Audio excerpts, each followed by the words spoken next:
ይህ የኢትዮ ሜዳ የምርጥ ገጾች ዝግጅት ነው።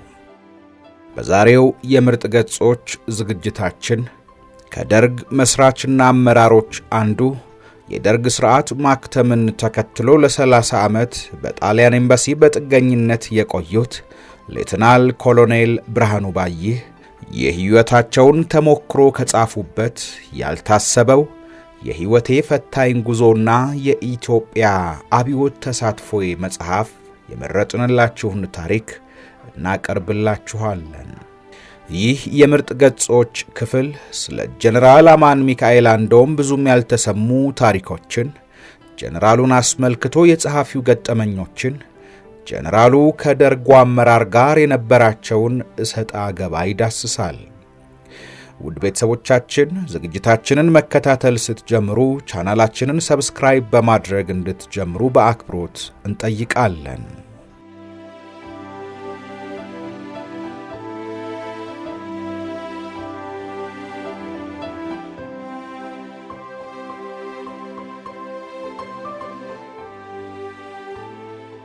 የተጣረሰው የፖለቲካ እይታ የጀነራል አማን አንዶም አመራር። ጀነራል አማን ሚካኤል አንዶም በድንገት ከፍተኛ ሹመት የተሰጣቸው ንጉሠ ነገሥቱ ከመውረዳቸው በፊት ነው። ሂደቱ እንደሚከተለው ነበረ። ንጉሠ ነገሥት ቀዳማዊ ኃይለ ሥላሴ ከወረዱ ከጥቂት ቀናት በኋላ በአንድ የደርግ አባል በኩል አንድ በቀይ ቀለም የተጻፈ ደብዳቤ ደረሰኝ። የደብዳቤው ይዘት በስልክ ላገኝህ ብዙ ጊዜ ሞክሬ አልቻልኩም። የጦር መሳሪያ ከራሽያና ከቻይና እንዲፈለግ መመሪያ ሰጥቻችሁ ነበር፣ ግን እስካሁንም ምንም እርምጃ አልተወሰደም። እንዲያውም ብዙ ጊዜ እየጠሩ የሚመካከሩት ከአሜሪካ አምባሳደር ጋር ነው። ከነርሱ ጋር የጠበቀ ግንኙነት መስርተዋል።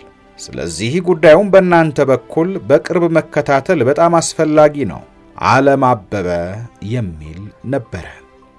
ይሄ ማስታወሻ ጸሐፊው አብዮቱን እንደሚደግፍና ለአብዮቱ መሳካት እንደሚጨነቅ ማረጋገጠልኝ። መመሪያውን ከመንግስቱ ጋር ውጭ ጉዳይ ሚኒስቴር ሄደን ነበረ ለጀነራል አማንና ደጃዝማች ዘውዴ ገብረስላሴ የሰጠናቸው። ደብዳቤውን ለሻለቃ መንግስቱ ኃይለማርያም አሳየሁትና ባለስልጣኖቹ ምን እርምጃ እንደወሰዱ እንዲጠይቃቸው አሳሰብኩት። ይህም ሆኖ ባለስልጣኖቹ ከአሜሪካ ጋር ካላቸው ወገናዊነት ሊላቀቁ አልቻሉም። በመመሪያው መሰረትም እርምጃ አልወሰዱም። እንዲያውም ጀነራል አማን የቀዳማዊ ኃይለ ሥላሴ ጦር አካዳሚ የመጀመሪያው አዛዥ የነበረውን ህንዳዊውን ጀነራል ራውሊን አስመጥተው አማካሪያቸው አደረጉ። ህንድ የምዕራባውያን ወዳጅ እንደመሆኗ መጠን ጀነራል አማን ከምስራቁ ጋር ግንኙነት ለመፍጠር እንዳልፈለጉ ይሄ አንድ ምልክት ነበረ። በተጨማሪም ጀነራል አማን የዩኒቨርሲቲ ዲግሪ ያላቸውን በአብዛኛው የጦር አካዳሚ ምሩቅ የሆኑትን መኮንኖች በሚኒስትሮች ምክር ቤት ጽሕፈት ቤት አካባቢ በማሰባሰብ ጽሕፈት ቤቱ በሚያካሂዳቸው ጥናቶች በየሙያ ዘርፋቸው እንዲሳተፉ አድርገው ነበረ።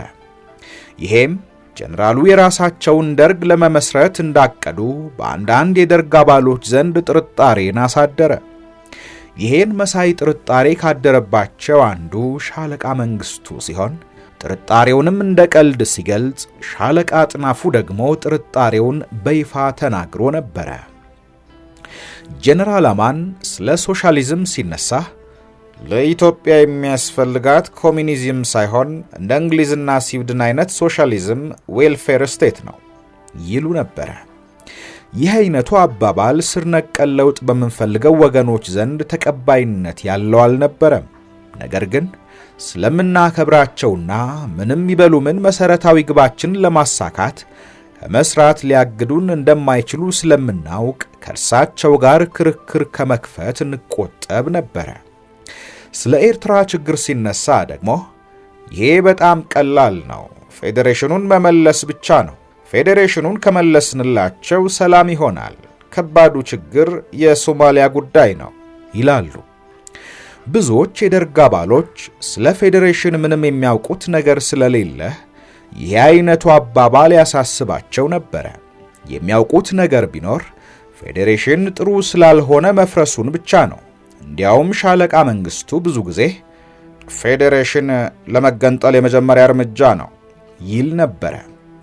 እኔን ግን የጀነራል አማን አባባል ምንም አያሳስበኝም ነበረ። ምክንያቱም አስመራ በነበርኩበት ጊዜ የአልጋነሽን ታላቅ ወንድም ጨምሮ ብዙ ሰዎች ከቀድሞ የአንድነት ማህበር አመራር አባሎች ጭምር ተገንጣዮች የማይረቡ እንደሆኑ የውንብድናው መነሻም የፌዴሬሽኑ መፍረስና ስራ አጥነት እንደሆነ ፌዴሬሽኑ ቢመለስ ውንብድናው እንደሚያበቃለት ይነግሩኝ ስለነበረ ነው። የአንድነት ማህበር መሪዎች እንዲያውም ፌዴሬሽን ከተመለሰ ወንበዴዎቹን እነሱ ሊደመስሷቸው ስለሚችሉ ወታደር እንደሚያስፈልግ ይነግሩኝ ነበረ። ንጉሠ ነገሥቱ ሳይወርዱና ከወረዱም በኋላ ጀነራል አማን ከኔና ከመንግስቱ ጋር ብቻ ሲሆኑ ምንድነው ይሄ? እነዚህ የአስር አለቆችና ተራ ወታደሮች እዚህ ምን ይሰራሉ? በዚህ ሁኔታ አገር መምራት አይቻልም። 12 ያክል መኮንኖች መርጦ አስቀርቶ ሌሎቹን ወደ ክፍላቸው መመለስ ነው ይሉ ነበረ። ይሄ ግን ፈጽሞ ሊሆን የሚችል ነገር አልነበረም።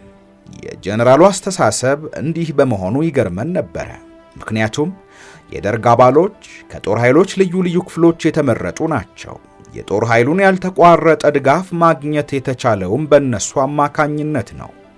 በወቅቱ ይወሰዱ የነበሩ እርምጃዎችን፣ የሚወጡ አዋጆችና መመሪያዎችን እንዲሁም ልዩ ልዩ ሁኔታዎች ሲከሰቱ የየክፍሉን ተወካዮች አስተባባሪዎች ወደ የክፍላቸው በመላክ እንዲያስረዱና እንዲያሳምኑ እንዲሁም ለሚነሱ ጥያቄዎች ማብራሪያና መልስ እንዲሰጡ ይደረግ ነበረ። በተለይም የጦር ክፍሎች በየጊዜው የተከሰቱ ውጥረቶችን ለማርገብ የተቻለው በዚህ ዘዴ ነበረ። በመሆኑም ባለሌላ ማዕረግተኞች ወደ የክፍላቸው ቢመለሱና መኮንኖች ብቻ ያሉበት ደርግ ቢመሰረት ሰራዊቱ ድጋፍ ነስቶ ወዲያው ያፈርሰው ነበረ። ሌሎች ተራማጅ ኃይሎችም ሁኔታውን እንደ አብዮት ሳይሆን እንደ መፈንቅለ መንግስት በመቁጠር ድጋፍ ይነሱት ነበረ። ጀነራል አማን ይህንን ማድረግ ቀላል እንዳልሆነ ሲነገራቸው ቀላል ነው፣ እኔ ትእዛዝ እጽፋለሁ፣ ወደ ክፍላቸው እንዲመለሱ ትእዛዝ እጽፍላቸውና እንዲመለሱ ይደረጋል ይላሉ።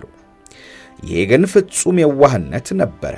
በእርግጥ ከደርግ አባሎች ከመኮንኖችም ሆነ ከባለሌላ ማዕረግተኞችም ውስጥ በዚህ ሁኔታ አገር መምራት አይቻልም፣ ከመካከላችን ችሎታ ያላቸውን መርጠን ሌሎቻችን ወደ ክፍላችን እንመለስ የሚሉ ነበሩ። ነገር ግን በወቅቱ ይህንን ማድረግ ከባድ ነበረ። በእርግጥም በዚህ በመጠቀም አንዳንድ ስነ ምግባርና ታማኝነት የሚጎድላቸውን አባላት በማስወጣት የአባላቱንም ቁጥር ለአመራር አመቺ ወደሆነ መጠን ዝቅ ማድረግ በተቻለ ነበረ። ነገር ግን ሻለቃ መንግስቱና ሻለቃ አጥናፉ በፍጹም የደርግ አባላት ቁጥር እንዲቀነስ አልፈለጉም። ምናልባት ወደ ክፍላቸው የሚመለሱት አባላት በየክፍላቸው ችግር እንዳይፈጥሩ እንዲያውም ሌላ ንቅናቄ ለመፍጠር እንዳይሞክሩ ሰግተው ይሆናል። በግልጽ የሰጡት ምክንያት ግን ከሚጠበቅብን ሥራ ጋር ሲመዛዘን እንዲያውም ቁጥራችን ትንሽ ነው የሚል ነበረ።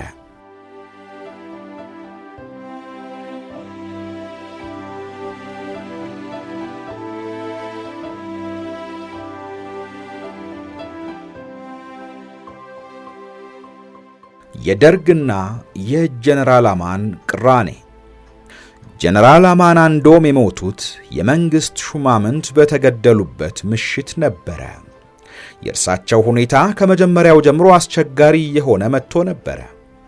ንጉሠ ነገሥቱ በወረዱ በማግስቱ የእቅድ ኮሚቴ ለደርግ በጣም አስቸጋሪና አወዛጋቢ የሆነ አጀንዳ ቀረበ። ጉዳዩ በኮሚቴ ውስጥ በጥሞና ውይይት ተደርጎበት ስምምነት የተደረሰበት ቢሆንም ለዋናው ደርግ ሲቀርብ ብዙ ክርክር እንደሚያስነሳ ይጠበቅ ነበረ። የችግሩ መነሻ የአዲሱ መንግስት መዋቅርና በዚያ ውስጥ የጀነራል አማን ቦታ ነበረ። ጀነራል አማን ሚካኤል አንዶም በደርግ ጥያቄ የጦር ኃይሎች የኤታማዦር ሹም ሆነው ከተሾሙበት ጊዜ ጀምሮ በማዕረጋቸውና በዕድሜያቸው ምክንያት ሊቀመንበሩና ምክትል ሊቀመንበሩ ሌሎቹም የደርግ አባሎች ያከብሯቸዋል። በደርግ ጥያቄ የተሾሙት እርሳቸውና ጠቅላይ ሚኒስትሩ ብቻ ሲሆኑ እርሳቸው የደርግ አባል እንደሆኑ በወታደርነታቸው ምክንያት የደርግ መሪ እንደሆኑ ይሰማቸዋል። ደግሞም በይፋ ሊቀመንበር ሆነው ባይመረጡ ወይም ባይሾሙም በስብሰባችን ላይ በሊቀመንበሩና በምክትል ሊቀመንበሩ መሃል ስለሚቀመጡና ሁለቱ ሊቃነ መናብርትም የበላይ አድርገው ስለሚመለከቷቸው በተግባር ሊቀመንበር ናቸው ማለት ይቻላል። በመሆኑም የመከላከያ ሚኒስትር ለመሾም ሲታሰብ ማንም ከበላያቸው ከተመደበ ለመስራት ፈቃደኛ እንዳልሆኑ በመናገራቸው ሹመቱ ቀርቷል። የመከላከያ ሚኒስትር እንዳይሆኑ እንደ ደርግ ሊቀመንበር እየታዩ ከጠቅላይ ሚኒስትሩ ስር ማድረግ ተመሳሳይ ችግር ይፈጥራል። ደግሞም የተሾሙት በጦር ኃይሎች ኤታማዦር ሹምነት ቢሆንም እርሳቸው ግን የመከላከያ ሚኒስትሩን ጽሕፈት ቤት ይዘዋል። እንግዲህ ንጉሠ ነገሥቱ ከወረዱ በኋላ የርዕሰ መንግሥቱን ሥራ ማን ማከናወን እንዳለበት የዕቅድ ኮሚቴ መወሰን ነበረበት። እንዲሁም ጀነራል አማን የደርግ ሊቀመንበር የማይሆኑ ከሆነ የእርሳቸውንም ሚና መወሰን አስፈላጊ ነበረ። በደርግ ሊቀመንበር ሆኖ የተመረጠው ሻለቃ መንግሥቱ ኃይለማርያም የርዕሰ መንግሥቱን ተግባር ያከናውናል ማለቱም አስቸጋሪ ሆነ። በዕድሜው ማነስና በማዕረጉም ዝቅተኝነት ምክንያት በሕዝቡ ዘንድ ተቀባይነት አያገኝም የሚል ስጋት ነበረ። በተጨማሪም እርሱም ቢሆን ሥልጣን ፈላጊ ሆኖ መታየት አልፈለገም።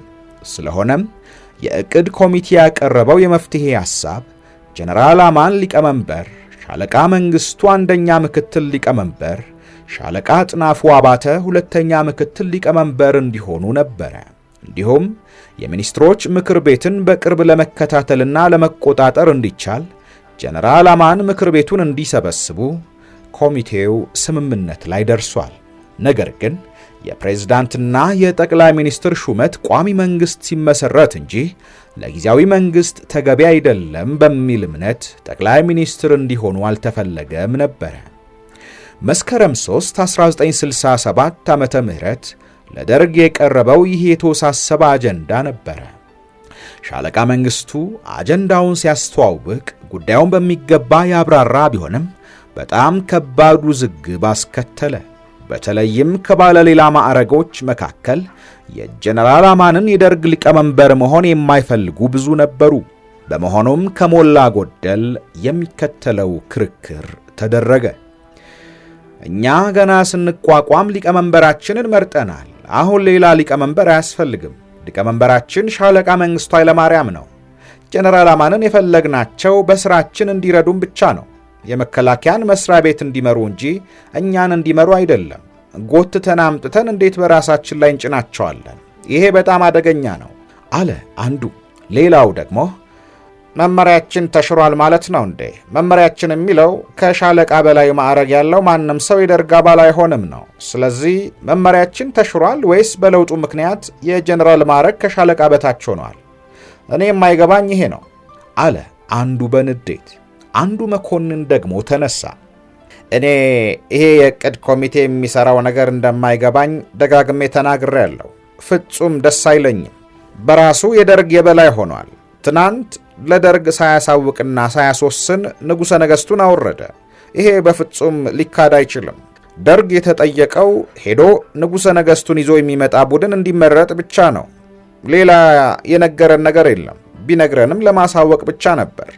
እኔ ንጉሠ ነገሥቱ በደርግ ውሳኔ ወረዱ ብዬ አላምንም። የወረዱት በዕቅድ ኮሚቴው ውሳኔ ነው።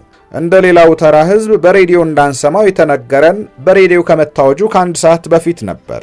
እነርሱ እነማን ናቸው? ዋናውን ሚስጥር ከደርግ ደብቀው ራሳቸው የወሰኑት። ይህ ፍጹም ሊገባኝ አይችልም። በዚህ ላይ አሁን ደግሞ ስልጣኑን በሙሉ ለአንድ ሰው ሰጥተዋል። የደርግ ሊቀመንበር፣ የሚኒስትሮች ምክር ቤት ሰብሳቢ፣ ያው ጠቅላይ ሚኒስትር እንደማለት ነው። የመከላከያ ሚኒስትር፣ የጦር ኃይሎች ኤታማዦር ሹም። ለመሆኑ ይህን ሁሉ ሥራ መቼ ሊሰሩት ነው? ዓላማው ምንም ሥራ እንዳይሰራ ለማድረግ እንደሆነ ይነገረን። እኛ የመረጥናቸው ኤታማዦር ሹም እንዲሆኑ ነበር። ግን የመከላከያ ሚኒስትርነቱን ስልጣንም በኃይል ወስደውታል። ያ ይበቃቸዋል። የደርግ ሊቀመንበር አለን፣ ሌላ አያስፈልግም። የሚኒስትሮች ምክር ቤትን እንዲሰበስቡ የሾምናቸው ጠቅላይ ሚኒስትር አሉ። እርሳቸው ስራቸውን ይቀጥላሉ። ምንድነው ችግሩ? ብሎ ደመደመ። ሌሎችም ተመሳሳይ ንግግር ካደረጉ በኋላ እንደማስታውሰው እኔ ከሞላ ጎደል የሚከተለውን መልስ ሰጠው። የዕቅድ ኮሚቴ ጥናት አድርጎ ለውሳኔ አቅርቦላችኋል። ደርግ ባቀረበው ሐሳብ ላይ ተወያይቶ ሊቀበለው ወይም ውድቅ ለማድረግ ስልጣን አለው። ስለዚህ በጉዳዩ ላይ መነጋገር እንጂ ኮሚቴውን መውቀስ ትክክል አይደለም። የንጉሠ ነገሥቱ መውረድ ሚስጥር ሆኖ መቆየቱም ተነቅፏል። እንዲህ ባለው ጉዳይ ላይ ከ100 ሰው በላይ ባለበት ስብሰባ ላይ መወያየት አይቻልም፣ ሆኖም አያውቅም። ስለዚህ ነቀፋውን አልቀበለውም። አሁን ወደ ዋናው ጉዳይ ልመለስ። ጀነራል አማን የደርግ ሊቀመንበር እንዲሆኑ የፈለግንበትን ምክንያት ሻለቃ መንግስቱ ገልጾላችኋል። እኔ ብዙ የሚጨምረው ነገር የለም። ነገር ግን አሁንም ከመካከላችን አንድ ሰው የሀገሪቱ መሪ አድርጎ ከመመደብ ከእንግዲህ የደርግ ሊቀመንበር ማለት የሀገሪቱ መሪ ማለት ስለሆነ ከፍተኛ ማዕረግ ስላላቸው በሕዝብም የታወቁ ስለሆኑና ተቀባይነት ስለሚኖራቸው ጀነራል አማን ሊቀመንበር ቢሆኑ ይሻላል። ለአንድ ሰው የተደረበ ስልጣን ስለመሰጠቱ ሌላ ሰው የኤታማዦር ሹም አድርጎ መሾም ይቻላል። ነገር ግን የተሻለ ልምድ ስላላቸው የሚኒስትሮች ምክር ቤትን እርሳቸው ቢሰበስቡ ይሻላል። የደርግ ሊቀመንበር መባላቸው ግን ለስሙ ነው። የደርግን ስብሰባ አይመሩም። ይሄ ግልጽ ነው በማለት ደመደምኩኝ። በዚህ ሁኔታ ብዙ ክርክር ከተደረገ በኋላ ምንም እንኳ ሐሳቡ በአብዛኛው አባል የሚደገፍ ቢመስልም ሻለቃ መንግስቱ ሐሳቡ ድምፅ ሳይሰጥበት ጸድቋል በማለቱ ብዙ ውዝግብ ተነሳ። አንዳንድ አርቆ ሐሳብ የሆኑ አባሎች ኋላ ውዝግብ እንዳያስነሳ ጉዳዩ በድምፅ እንዲጸድቅ ሲጠይቁ መንግስቱ ምናልባት ሐሳቡ የአብዛኛውን ድጋፍ አያገኝም ብሎ በመስጋት ይሆናል አልተቀበለውም። እንግዲህ ወንድሞቼ አሁን ውሳኔው ግልጽ ነው። የአብዛኛው አባል ፍላጎት ታውቋል። ስለዚህ እጅ በማውጣትና በመቁጠር ጊዜ ማጥፋት የለብንም። ጊዜ ወርቅ ነው፣ በተለይም ለኛ በዚህ ወቅት። ይሄው ነው ውሳኔያችን በማለት ደመደመ።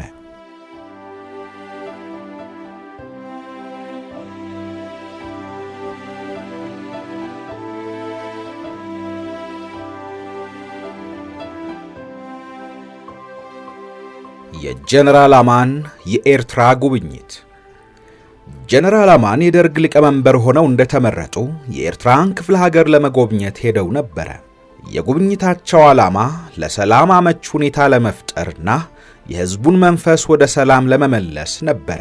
ሰራዊቱን መጎብኘትና ሞራሉን መገንባትም ሌላው የጉብኝታቸው ዓላማ ነበረ። ሻዕቢያ ኢፒኤልኤፍ የተባለው ቡድን የኢትዮጵያን ሰንደቅ ዓላማና የቀድሞውን ፌዴሬሽን ሰንደቅ ዓላማ ይዞ ወደ ከተሞች እየተጠጋ ነው የሚል ወሬ ይሰማ ስለነበረ በወቅቱ ትንሽ የተስፋ ጭላንጭል ፈንጥቆ ነበረ። ምንም እንኳን ስለዚህ ጉዳይ ተጨበጠ ማስረጃ ባይኖርም ጀነራሉ በአስመራና በሌሎችም ስፍራዎች ሕዝቡን ሲያነጋግሩ የተደረገላቸው ደማቅ አቀባበል በየዕለቱ በቴሌቪዥን ሲታይ በእርግጥም የሚበረታታ ነበረ። በተለይም በአስመራ ሳባ ስታዲየም ጀነራል አማን መለያቸውን እያውለበለቡ ስታዲየሙን ሲዞሩ ሕዝቡ በከፍተኛ ስሜት ደስታውን ሲገልጽ ለተመለከተ ሰላም ለተጠማውና የሀገሪቱ ሁኔታ ለሚያሳስበው ወገን ሁሉ የሚያበረታታ ነበረ። ወደ ኦም ሀጀር ያደረጉት ጉብኝት ግን ከዚህ የተለየ ነበረ። ቀደም ብሎ በአንድ ሻምበል የተመሩ ወታደሮች በሕዝቡ ላይ ተኩስ ከፍተው ብዙ ሰው ገድለው ስለነበረ ሕዝቡ አቤቱታ ሲያቀርብላቸው ወንጀሉን የፈጸሙት ሰዎች እንደሚቀጡ ቃል ገቡላቸው። ሻምበሉን አስመራ በነበሩበት ጊዜ አውቀዋለሁ። የክፍለ ጦሩ የወታደር ፖሊስ አዛዥ ሲሆን ጠባዬ መልካም፣ ተጫዋችና ተግባቢ ነበረ። ጠይም ረዥምና ደልዳላ ሰውነቱም ለቦታው ተገቢ ያደረገው በማህበራዊ ሕይወቱም ትሑትና ተግባቢ የሆነ ተወዳጅ ሰው ነበረ። ጀነራል አማን መኮንኑ እንዲታሰር አድርገው የተመለሱ ሲሆን መኮንኑና ግድያውን የፈጸሙ ወታደሮች መቀጣት እንዳለባቸው በከፍተኛ ስሜት ያቀረቡት ሪፖርት በደርግ ተቀባይነት አላገኘም። ይህን ማድረጉ የሰራዊቱን ሞራል የሚጎዳ ስለሆነ በቅድሚያ ጉዳዩ እንዲመረመር ተወሰነ። ከጥቂት ወራት በኋላ መኮንኑ በቁም እስር ከነበረበት አምልጦ ሸፍቶ ሲዋጋ ሞተ። ጀነራል አማን ስለ ጉብኝታቸው ያቀረቡት ሪፖርት በቴሌቪዥን ስለተላለፈ ሁኔታው ሁሉ ተስፋ የሚሰጥ ነበረ። በክፍለ ሀገሩ ሰላም ለመፍጠር የቀድሞውን ፌዴሬሽን መመለስ ብቻ በቂ እንደሚሆንም አስረዱ። ነገር ግን የደርግ አባሎች ስለ ፌዴሬሽን ምንም ስለማያውቁ ሐሳቡ ጠቃሚ ሆኖ አልታያቸውም።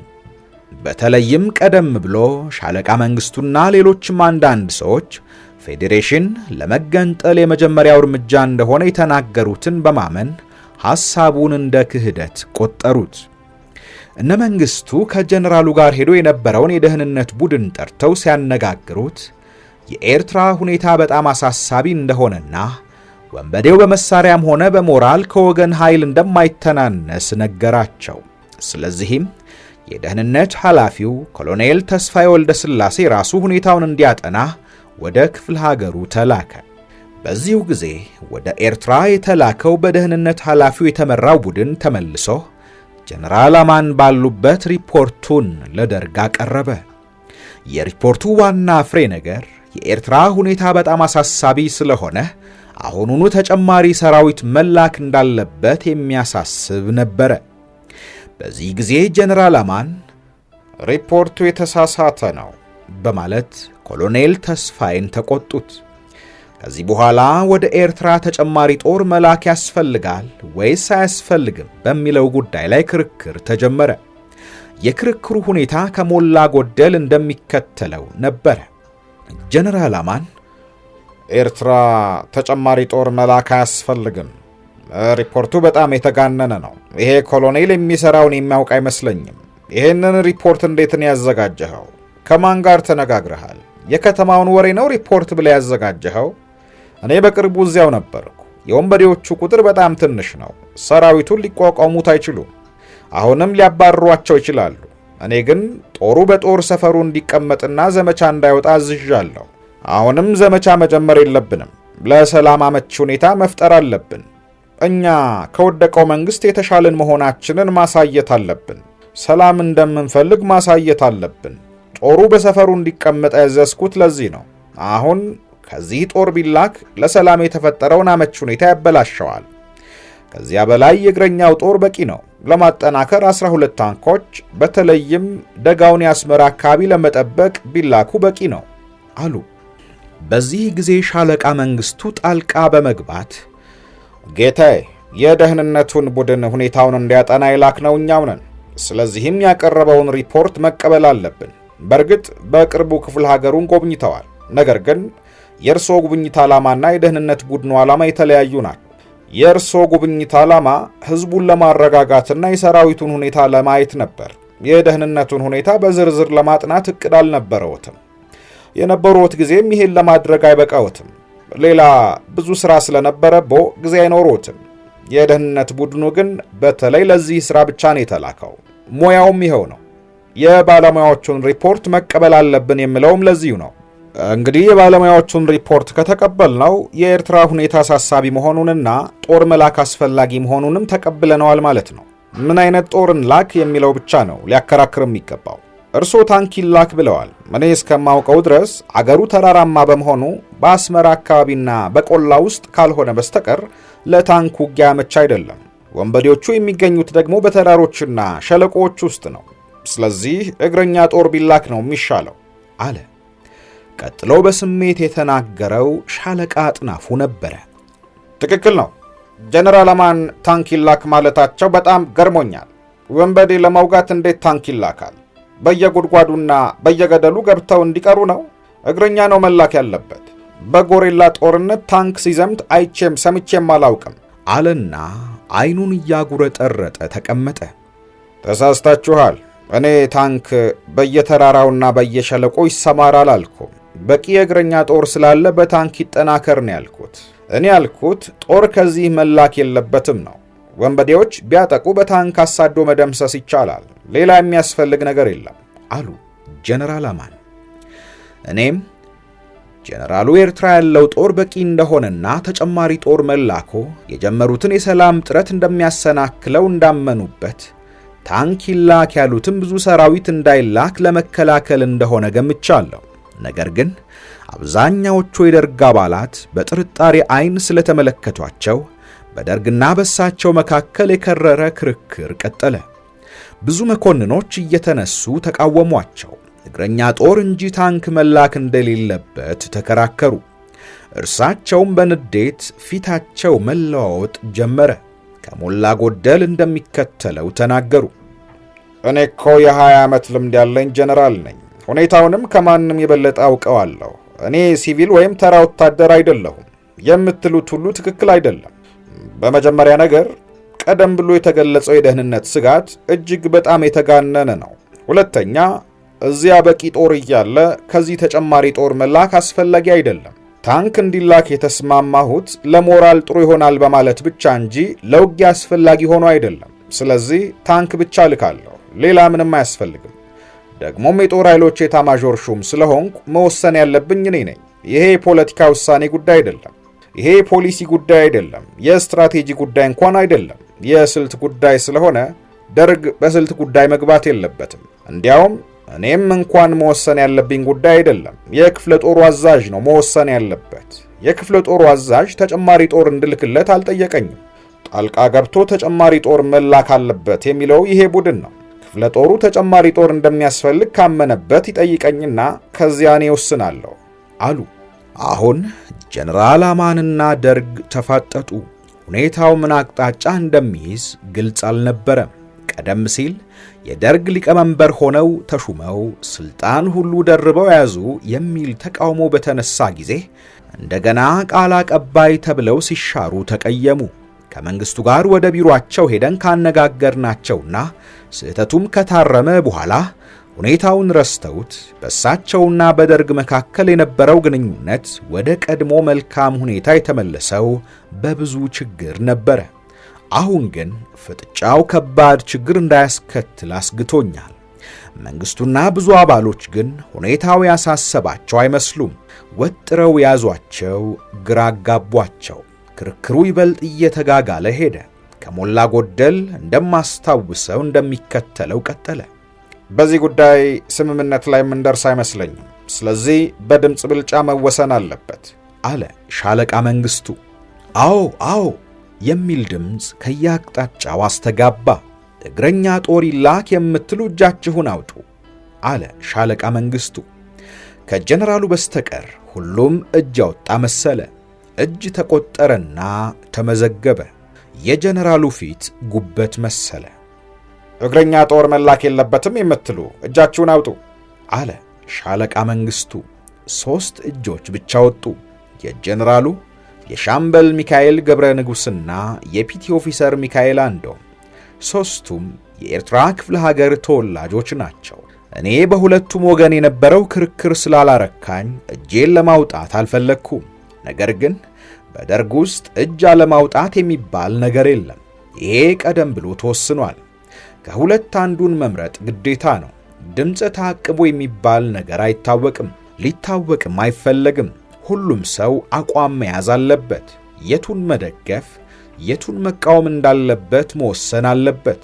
አለበለዚያ በአቋም የለሽነት ይወነጀላል። ስለሆነም እኔ ጦር እንዲላክ በመደገፍ እጄን አውጥቻለሁ። ለኤርትራ ታንክ አያስፈልግም፣ በየተራራውና በየሸለቆ እየሄደ ሊዋጋ ነው ወይ ስለተባለው ከጊዜ በኋላ በኤርትራ በረሃ በየተራራውና በየሸለቆ ብዙ ሺህ ታንኮች ሲርመሰመሱ ስለነበረ ትክክለኛው ጀነራል አማን እንደነበሩ ያረጋግጣል። ማንም እንደገመተው ሁኔታው ተባባሰ።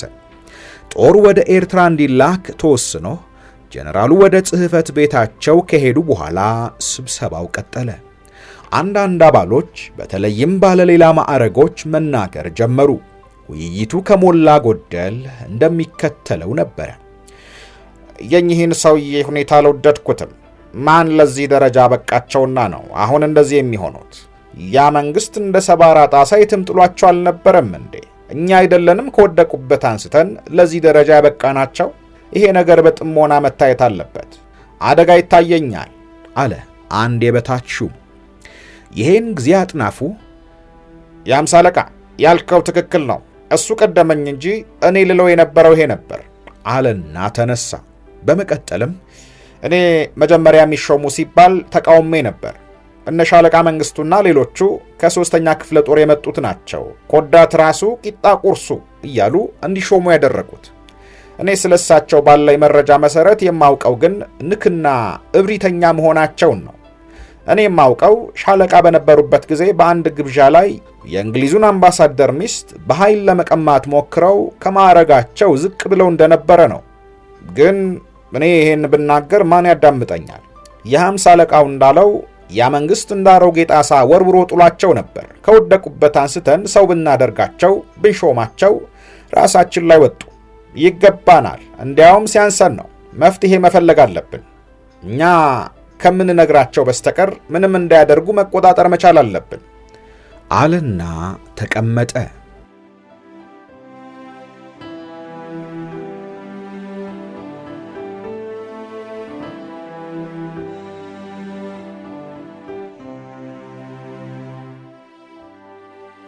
ሌላ መኮንን ደግሞ ተነሳና ለመሆኑ የምንሰራውን እናውቃለን?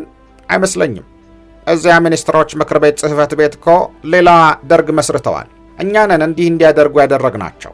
የአገሪቱን ስልጣን ሁሉ እርሳቸው ላይ ጫንባቸው። አሁን በዚህ ተበረታተው ቢንቁን አያስገርምም። አሁን በሚኒስትሮች ምክር ቤት አካባቢ የአካዳሚ መኮንኖችን ሰብስበው የሚሰሩት ከነርሱ ጋር እንጂ ከኛ ጋር አይደለም።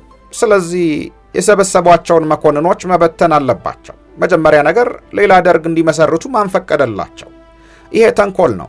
ነገ አላውቃችሁም ብለው ሊበትኑን አቅደዋል አለ። ሌላ የበታች ሹም ተነሳ።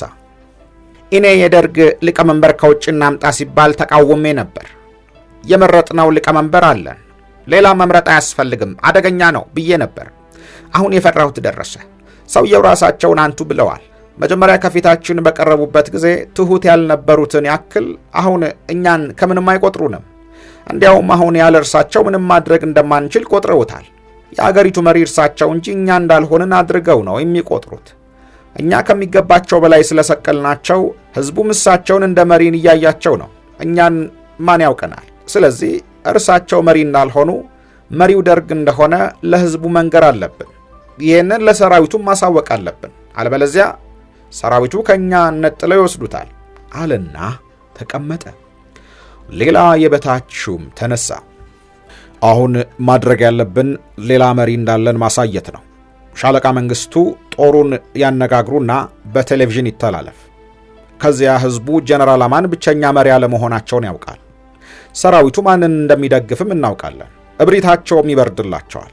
ከዚያ በኋላ ከኛ ጋር ተግባብተው ይሰራሉ። እምቢ ካሉም ጥሩ። ያመጣናቸው እኮ እኛ አገሪቱን መምራት ያቅታል ብለን አይደለም፣ ስልጣን ፈልገን አለመነሳታችንን ለማሳየት ነው። እንዲያውም እርሳቸው እዚህ ባይኖሩ ኖሮ እንደ ቀድሞአችን በአንድ ልብ እንሰራ ነበር። በመካከላችን ስለቀረቀርናቸው ነው አሁን ችግር ውስጥ የገባ ነው አለና ተቀመጠ። ሐሳቡን ብዙዎች ስለደገፉት ሻለቃ መንግስቱ በአዲስ አበባና በዙሪያው ያለውን ሰራዊት እንዲያነጋግር ተወሰነ። እኔ ነገሩ ደስ አላለኝም። ሳይታሰብበት በግልፍተኝነት ነው እርምጃ የተወሰደው። መጀመሪያ የደርግ አባል ያልሆነ በሕዝብ የሚታወቅ ሰው ሊቀመንበር ማድረግ እንዳለብንና መምረጥ ያለብንም ጀነራል አማንን እንደሆነ አጥብቀው ከተከራከሩት ውስጥ ነበርኩኝ። አንድ የማይታወቅ ሻለቃ ሊቀመንበር ቢሆን ተቀባይነት እንደማያገኝ፣ በተለይም የገጠሩ ሕዝብ የነጋሲ ዘር ያልሆነ ሰው በዙፋኑ ላይ ወጣ በማለት ይሸፍታል ብያምን ነበር። አሁን ያ መፍትሄ አግኝቶ የነበረው ችግር ተመልሶ ሲመጣ ታየኝ። ጀነራሉ በደንብ ከተያዙ ጠቃሚ እንደሚሆኑ አምን ነበረ። በኤርትራ ሰላም ሊያመጡ እንደሚችሉም አምን ነበረ። ተገንጣዮች እንዳልተቀበሏቸው መረጃ ቢደርስም በሕዝቡ ዘንድ ከፍተኛ ተቀባይነት ማግኘታቸው የታወቀ ነበረ። የሚኒስትሮች ምክር ቤት ኃላፊነታቸውንና የጦር ኃይሎች መሪነታቸውን በሚገባ እየተወጡ ነበረ። ለሥራ ጉዳይ ወደ ጽሕፈት ቤታቸው በምንሄድበት ጊዜ ከሚያስደንቁኝ ነገሮች አንዱ የማስታወሻ ደብተሮቻቸው ብዛት ነበረ። ለእያንዳንዱ ጉዳይ አንድ ደብተር ያላቸው ይመስላል። በአንድ ጊዜ በእጃቸው በኪሳቸውና በእጅ ቦርሳቸው ውስጥ 6 ያክል የማስታወሻ ደብተሮች ይገኙ ነበረ። ሁኔታው ስራቸውን በተደራጀ መልክ ለማከናወን እንደሚጥሩ የሚያመላክት ቢሆንም በዚያ ሁሉ ደብተር እንዴት ሊሰሩ እንደሚችሉም ይደንቀኝ ነበረ። ለእያንዳንዱ ሚኒስቴር አንድ ደብተር ቢይዙ እንኳ ቢያንስ 15 ደብተር ያስፈልጋቸዋል ማለት ነው። አንድ ጊዜ የሚኒስትሮችን ምክር ቤት ስብሰባ ሲመሩ የማየት ዕድል አግኝቻለሁ። ለእድገት በህብረት የእውቀትና የሥራ ዘመቻ የሚያስፈልገው በጀት 58 ሚሊዮን ብር እንደሆነ ተገምቶ ጥናቱ ሲጠናቀቅ እኔ በጀቱ እንዲፈቀድ ጥያቄ አቅርቤ ነበር። አንድ ቀን ሻለቃ መንግስቱ የዘመቻው በጀት ለሚኒስትሮች ምክር ቤት ይቀርባል፣ እኛም ተገኝተን እናስረዳለን አለኝ። በስብሰባው ላይ የጀነራል አማን ሁኔታ ቀደም ብለው ከፍተኛ ወታደራዊ ምክር ቤት አቋቁሞ ደርግን መበተን አስፈላጊ እንደሆነ የተናገሩትን አስታወሰኝ። ምንድነው ይሄ? አስቸጋሪ አይደለም። ሲቪል ሚኒስትሮች ሾመን ከላይ ሆኖ መጋለብ ነው እና ተግተው እንዲሰሩ ያደርጓቸዋል ነበር ያሉት። አሁን የሚኒስትሮችን ምክር ቤት ለመጋለብ ሲሞክሩ አየኋቸው። ብዙዎቹ ሚኒስትሮች ተጠንቅቀው በስጋት ነው የሚናገሩት። ጀነራሉ አጀንዳ ሲያቀርቡም እንደተወሰነና እንዳለቀለት ነገር አድርገው ነበር። የቀረበውን ሐሳብ ለመቃወም የሚደፍር ሰው ካለም ይቆጡታል። በዚህ ሁኔታ የቀረቡ አጀንዳዎች ቶሎ ቶሎ እየተወሰኑ የዘመቻው በጀት ቀረበ። ጀነራሉ አጀንዳቸውን አቀረቡና ሻለቃ ሲሳይና እኔ በዝርዝር አስረድተን ውይይት ቀጠለ። ጥያቄዎች ከመነሳታቸውና ስለ አፈጻጸሙ ስጋት ከመገለጹ በስተቀር መጀመሪያ ላይ ተቃውሞ ወይም የተለየ ሐሳብ አልነበረም። ወደ ኋላ ግን የፍርድ ሚኒስትሩ አቶ በላቸው አስራት የማይጠበቅ ጥያቄ በማንሳት በጥያቄ መልክ ተቃወመ። በዚህ ጊዜ የተደረገው ጥያቄና መልስ ከሞላ ጎደል እንደማስታውሰው የሚከተለው ነበር። ሕዝቡን ማስተማር ያስፈልጋል ተብሎ የቀረበው ሐሳብ በእውነቱ ጥሩ ሐሳብ ስለሆነ ሊደገፍ የሚገባው ነው። ነገር ግን ሕዝቡ ከነቃ ብዙ ጥያቄ ይጠይቃል እና የሕዝቡን ጥያቄ ለማሟላት ተዘጋጅተናል ወይ? ጥያቄውን መመለስ እንችላለን ወይ? ሕዝቡ ከመንቃቱ በፊት የመልሱ ዝግጅት መቅደም የለበትም ወይ? ወይስ የሕዝቡን ጥያቄ ለማሟላት ተዘጋጅተናል? የተዘጋጀን ከሆነ ዝግጅቱን እንወቀው። አለበለዚያ በሰላም የሚኖረውን ሕዝብ በማስተማር ንቃተ ሕሊናውን በማሳደግ እኛው ራሳችን ችግር እንዳንፈጥር እቅዱ ቢዘገይ ይሻላል። ለምን እንቀሰቅሰዋለን? አለ። የአቶ በላቸው የፌዝ ንግግርና ያቀረበው ሐሳብ አስደነቀኝም አናደደኝም። እጄን አነሳሁና ሲፈቀድልኝ የሚፈለገው እኮ ሕዝቡ እንዲነቃና እንዲጠይቅ ነው። እስካሁን ይደረግ እንደነበረው ሕዝቡን እንደፈለግን ለማድረግ አይደለም። ዓላማችን ሕዝቡን መሐይም አድርጎ ለመግዛት አይደለም። እኛ የምንፈልገው ሕዝቡን ለማስተማር፣ ለማንቃት፣ መብቱን እንዲያውቅና እንዲጠይቅ፣ ለመብቱ እንዲታገል ለማድረግ ነው። ፍላጎታችን በስልጣን ላይ ተደላድለን ለመቀመጥ አይደለም። ፍላጎታችን አገሪቱን ለማልማት፣ የሕዝቡን የኑሮ ደረጃ ለማሻሻል ነው። ሕዝቡም ይሄንን እንድናደርግ መገፋፋት አለበት። ይሄን ስለማያደርግ ስለ መብቱ ስለማያውቅና ለገዛው ሁሉ አሜን ብሎ ስለሚገዛለት ነው። የብዙ ሺህ ዓመት ነፃነት እንዳለው እየተሰበከለት ትናንት ነፃ ከወጡ የአፍሪካ አገሮች የባሰ ኋላ ቀር እንዲሆን ተደርጓል። ስለዚህ ሕዝቡ መንቃትና መጠየቅ አለበት። የዘመቻው ዋና ዓላማም ይሄው ነው አልኩኝ፣ ረጋ ብዬና ንዴቴን ዋጥ በማድረግ እና ባጀቱ የተፈቀደው በዚህ መልክ ነበር። ጀነራሉ ሚኒስትሮችን ትንሽ ቢጫኗቸውም ጉዳዮችን የመረዳትና አቀናብረው ለውሳኔ ማቅረብ ችሎታቸው ጥሩ ነበር። የአብዮት ወቅት በመሆኑም የውሳኔውን ሂደት ያፋጥኑት ነበር። በመሆኑም ይህን የመሰለው አመራር መቀጠሉ ለአብዮቱ ጠቃሚ እንደሚሆን አምኜ ነበር። በውሳኔው መሰረት ረቡዕ ህዳር 11 1967 ዓመተ ምህረት ሻለቃ መንግስቱ በየጦር ሰፈሩ እየዞረ ጦሩን አነጋገረ። ጉብኝቱና የህይወት ታሪኩም በሬዲዮና በቴሌቪዥን ተላለፈ። የህይወት ታሪኩ በጣም የተጋነነ ነበር። እስካሁን ድረስ የደርግ አባሎች በህዝብ እንዳይታወቁ ጥረት ይደረግ ስለነበረ የማንም የግል ታሪክ ወይም ዝና አልተገለጸም። አሁንም የአንድ ሰው ዝና እንደዚህ ተጋኖ መንገር ተገቢ ያለመሆኑ ብቻ ሳይሆን ለሻለቃ መንግስቱም ተወዳጅነትን ሳይሆን ጥላቻን እንደሚያተርፍለት ነው የገመትኩት። ታሪኩ ሲነበብ ሂስ የሚያቀርብ ማንም ሰው አልነበረም። ምክንያቱም የአብዛኛው አባል ፍላጎት ከጀነራሉ ሌላ እንዲያውም ከእርሳቸው የተሻለ መሪ እንዳለ ለማሳየት ስለሆነ የዚህ አይነቱ ሙከራ ዋጋ አይኖረውም። በመሆኑም የህይወት ታሪኩ ሲነበብ በጭብጨባ ጸደቀ። ታሪኩ ሻለቃ መንግስቱ ወጣት መኮንን ሆኖ የወደቀውን መንግስት ይቃወም እንደነበረ፣ አሜሪካ ሄዶ ወታደራዊ ትምህርት እንደተማረ፣ በዚያኑ ጊዜ የዩኒቨርሲቲ የማታ ትምህርት እንደተከታተለና ዲፕሎማ እንዳገኘ ወዘተ ያትታል።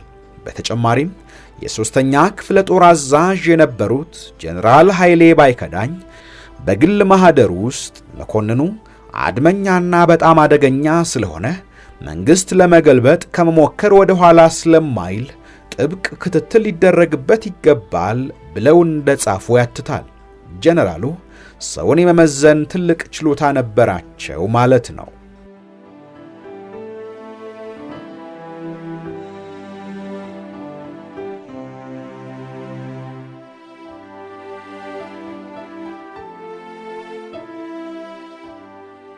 ውድ የኢትዮ ሜዳ ቤተሰቦች የጀመርንላችሁ የምርጥ ገጾች ታሪክ አላበቃም። ክፍል 2ን በቀጣይ ይዘንላችሁ እንቀርባለን። ውድ ቤተሰቦቻችን ቻናላችንን ሰብስክራይብ፣ ላይክ፣ ሼር እንድታደርጉ ሐሳብና አስተያየቶቻችሁንም እንድታጋሩን በአክብሮት እንጠይቃለን።